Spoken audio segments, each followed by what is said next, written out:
అర్థమవుతోంది. 100 కేసుల్లో ఆయనకిదో కేసు. కానీ ఇన్ని సంవత్సరాలుగా దీనికోసం మాత్రమే నేను ఎదురు చూశాను.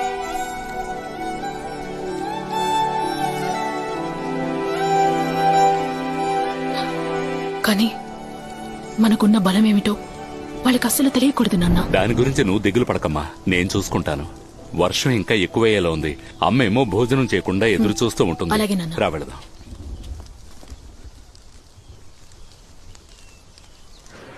దయచేసి మాకు విడాకులు ఇప్పించండి సార్. ప్లీజ్ సార్ ఈ కేసు ఎలా ఉంటుందో చెప్పండి సార్. ఏమైంది సార్ సార్ చెప్పండి సార్, ఈ కేసు ఎలా జరగబోతుంది చెప్పండి sir. Hi sir. Sir sir sir ఒకే ఒక సెల్ఫీ సార్. నేను మీ పెద్ద ఫ్యాన్ సార్. సార్ దీన్ని ఫేస్బుక్ లో పెట్టి ట్యాగ్ చేస్తాను సార్. హే, ఆ రోజేదో పాపం గీపం అని చెప్పి వెళ్ళిపోయా. ఈ రోజు నా కూతురు ఎలా వాదిస్తుందా అని నోట్ చేసుకోవడానికి వచ్చావా?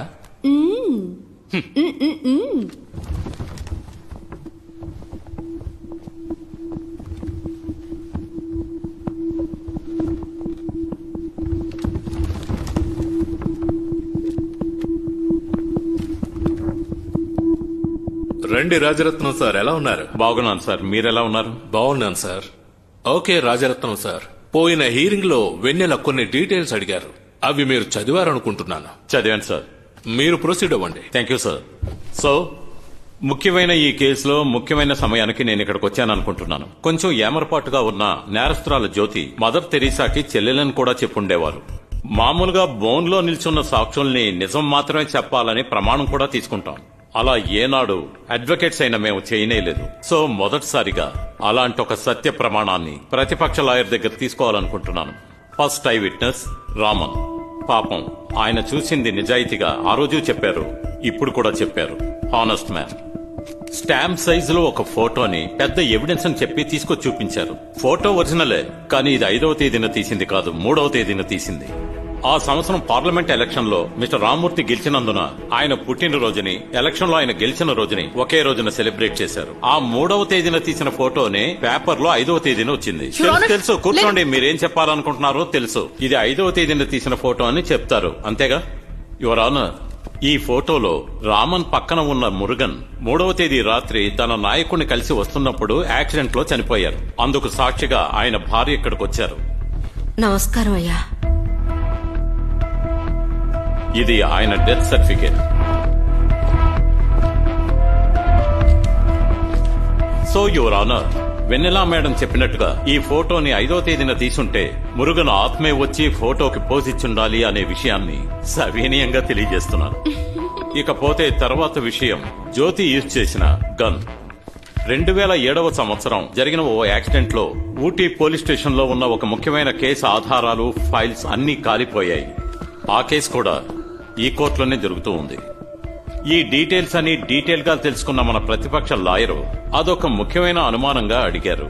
దాన్నే ఈ కేసుకి అనుకూలంగా మార్చాలనుకుంటున్నారు. పోలీస్ స్టేషన్ కాలిపోయింది. ఆ మిస్ అయిన డాక్యుమెంట్స్ కూడా చేర్చండి. Okay sir. వెన్నెల, మీకేమన్నా అబ్జెక్షనా? No your honour.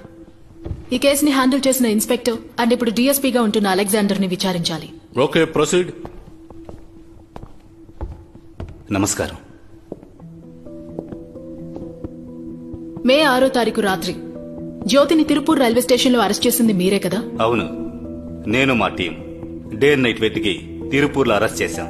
ఊటీ నుండి తిరుపూర్కి ఎంతసేపట్లో వెళ్లొచ్చు? 3.5 hours. తిరుపూర్ నుంచే జ్యోతి తప్పించుకు వెళ్తోందన్న విషయం మీకెలా తెలిసింది? Highly confidential madam, department secret. అది బయటకు చెప్పకూడదు.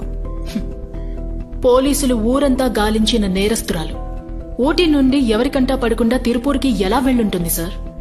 ఊరు మొత్తం మేము వెతుకుతూనే ఉన్నాం. తనకున్న పెద్ద బలం ప్రజల్లో ప్రజలుగా కలిసిపోవడమే. యాక్చువల్ గా క్రిమినల్స్ మనకంటే తెలివిగా ఆలోచిస్తున్నారు మేడం.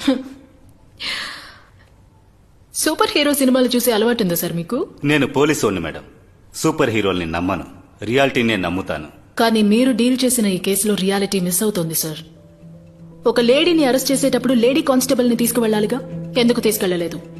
ఆ రోజు స్టేషన్ లో లేడీ కానిస్టేబుల్ లేరు. అక్యూజ్ ని అరెస్ట్ చేయాల్సిన పరిస్థితి. Time was running short. So అందువల్ల మేము బయలుదేరాం. అది వదిలేయండి. ఎన్నింటికి జ్యోతిని అరెస్ట్ చేశారు? ఎక్కడ కన్ఫెషన్ తీసుకున్నారు? కన్ఫెషన్ తీసుకున్న ఫోటో వీడియో ఎవిడెన్స్ దేన్ని మీరు డాక్యుమెంట్స్ లో యాడ్ చేయలేదు ఎందుకు?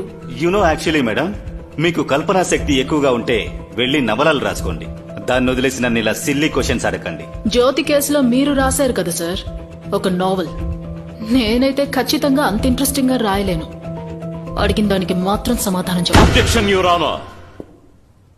మన డిఫెన్స్ లాయర్ కి ఇది ఫస్ట్ కేసు కదా, అందుకే అందరినీ క్రిమినల్ గా ట్రీట్ చేస్తున్నారు.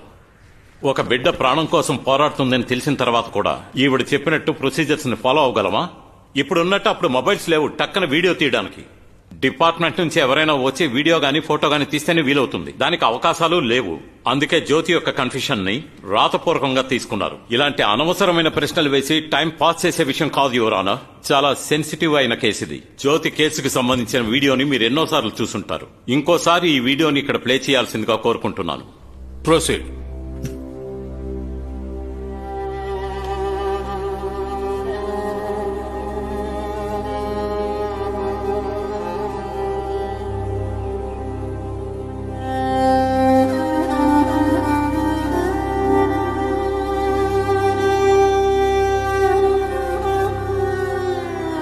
మేడం, మీరెవరికి సపోర్ట్ చేస్తున్నారో తెలుసా? చిన్న చిన్న పిల్లల్ని నిర్దాక్షిణ్యంగా చంపేసిన ఒక ఉత్తరాది సైకో హంతకురాలికి. ఈ టీం కొంచెం మిస్ చేసినా కూడా తాను ఎన్నో ఊళ్ళకు వెళ్లి ఎంతో మంది పిల్లల్ని చంపేసేది. వెన్నెల, ఈ కేసు వేసింది మీరు.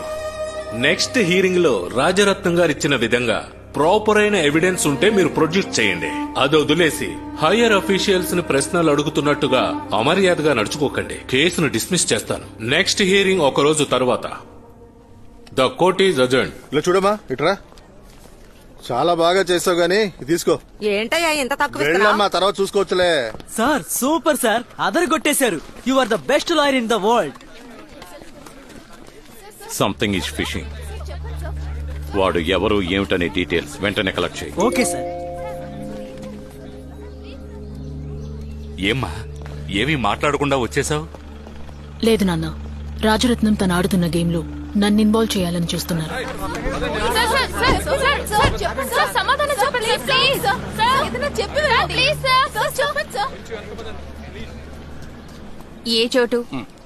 వద్దు. నా ఒకే ఒక కూతురు. నా కూతురు అన్యాయంగా చంపేసిన ఆ హత్యకురాలి కేసుని వాదించడానికి వచ్చావా? నువ్వు ఒక మనిషివా? 15 సంవత్సరాలుగా నా బిడ్డ తలుచుకుంటూ ఏడుస్తూ. నువ్వు ఇంకా అదే ఆలోచిస్తూ ఉన్నావా? మనం ఈ కేసు వేసినప్పటి నుంచి ఎవరెవరో ఏదేదో అన్నారు. చాలా అసహ్యంగా కమెంట్ చేశారు.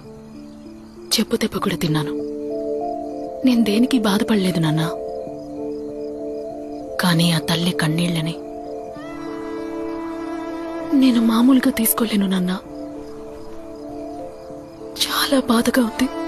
వెన్నెల, ఆవిడ బాధను పంచుకునే నువ్వు పోరాడుతున్నావమ్మా. ఎంతకంటే నిన్నెక్కువ ఇబ్బంది పెడతారు, ఎక్కువ బాధ పెడతారు, గుచ్చి గుచ్చి చంపుతారు. కాని జ్యోతి బాధ తలుచుకుంటే ఇదంతా చాలా సాధారణమమ్మా. ఇది జ్యోతి డైరీ. ఇందులో నీకు తెలియందేమీ లేదు. అయినప్పటికీ ఇంకొకసారి చూడు. ఇందులో ఉన్న జ్యోతి నువ్వేనని అనుకో. ఏదైనా తనకు జరిగిందని అనుకున్నప్పుడే ఆ బాధలోని లోతెంతో నీకు అర్థమవుతుంది.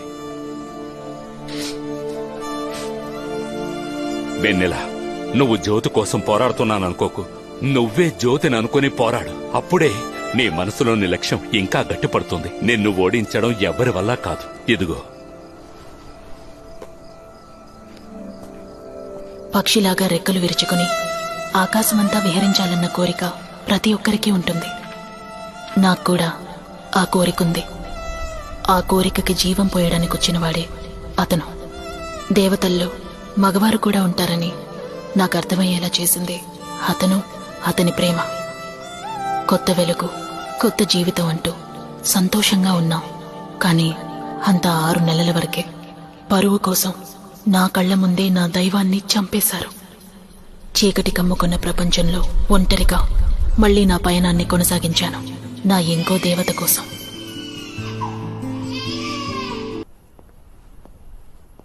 వెన్నెల, కోర్టుకు వెళ్ళాలి, టైం అవుతోంది.